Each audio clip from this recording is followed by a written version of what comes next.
लोकसभा चुनाव में सपा की बड़ी सीटों के बाद समाजवादी पार्टी कार्यकर्ताओं में जोश आई है। यूपी में उपचुनाव से पहले समाजवादी पार्टी कार्यालय के बाहर पोस्टर वॉर शुरू कर दिया गया है। लोकसभा चुनाव में भारतीय जनता को अयोध्या हराने के बाद सपा में मथुरा फतह करने की तैयारी है, जहां पीडीए के नारे के साथ अयोध्या चित्रकूट तो झांकी है, मथुरा अभी बाकी है लिखी होर्डिंग लगाई गई है। सपा दफ्तर के बाहर लगी होर्डिंग चर्चा का विषय बनी हुई है।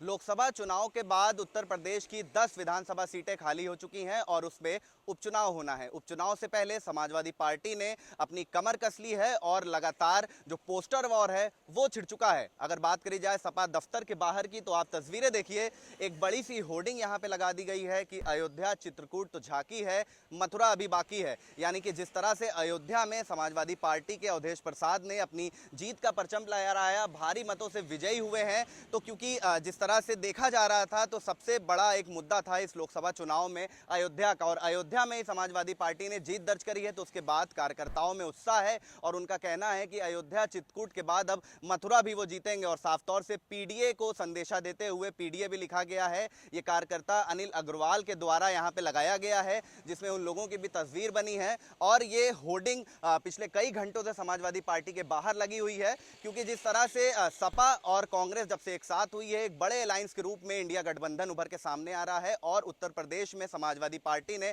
इस गठबंधन के बाद 37 सीटों में बढ़ोतरी करी है। यानी कि लोकसभा चुनाव में 37 सीटें समाजवादी पार्टी ने पाई हैं। तो कहीं ना कहीं यही कारण है कि अब कार्यकर्ताओं में उत्साह है, एक जोश है, और उनको उम्मीद है कि अब चित्रकूट और अयोध्या के बाद मथुरा में भी उपचुनाव में समाजवादी पार्टी अपनी जीत दर्ज करेगी। वीडियो जर्नलिस्ट विजय के साथ अशर असरार, हॉर्नबिल टीवी, लखनऊ।